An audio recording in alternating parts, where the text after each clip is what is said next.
Hi అండి. నమస్తే. Welcome to Mohan cars. Friends, second hand కార్లు అమ్మే వాళ్ళంతా మా దగ్గర పార్కింగ్ సేల్ పెడతారు. మా దగ్గర ఉన్న కార్ మీకు నచ్చినట్టయితే డైరెక్ట్‌గా కార్ వాళ్ళతో మాట్లాడుకోవచ్చు. అలాగే ఈరోజు ఈ కార్ అయితే మన దగ్గరికి సేల్‌కి అయితే వచ్చింది. ఇది Renault Kwid 2017 manufactured petrol car, manual car RXT version వచ్చేసి. ఈ కార్ వచ్చేసి 79,000 కిలోమీటర్లు తిరిగింది. దీని ప్రైస్ కస్టమర్ రూ. 2,70,000 అయితే ఎక్స్పెక్ట్ చేస్తున్నారు. ప్రైస్ కొంచెం బార్గెనింగ్ ఉంటుంది. నెగోషియబిలిటీస్. అలాగే ఇంటీరియర్ అయితే బాగుంది. సీట్ కవర్స్ అన్ని కూడా 100కి 80% అయితే సీట్ కవర్స్ అయితే ఉన్నాయి. అలాగే టైర్లు వచ్చేసి మీకు 80% అయితే టైర్లు అయితే ఉన్నాయండి. దీనికి ఎక్కడ కూడా ఏ పార్ట్ చేంజ్ అవ్వలేదు. డోర్స్ ఫ్రంట్ బ్యాక్ ఏ డోర్స్ కూడా చేంజ్ అవ్వలేదు.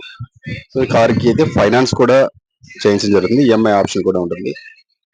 కార్ వీడియో చూసిన తర్వాత కార్ మీకు నచ్చితే డిస్ప్లే మీద ఉన్న మా నెంబర్కి అయితే కాల్ చేయండి. మా అడ్రస్ వచ్చేసి ఆంధ్రప్రదేశ్లోని విశాఖపట్నం సిటీలో మదిలిపల్లి వద్ద.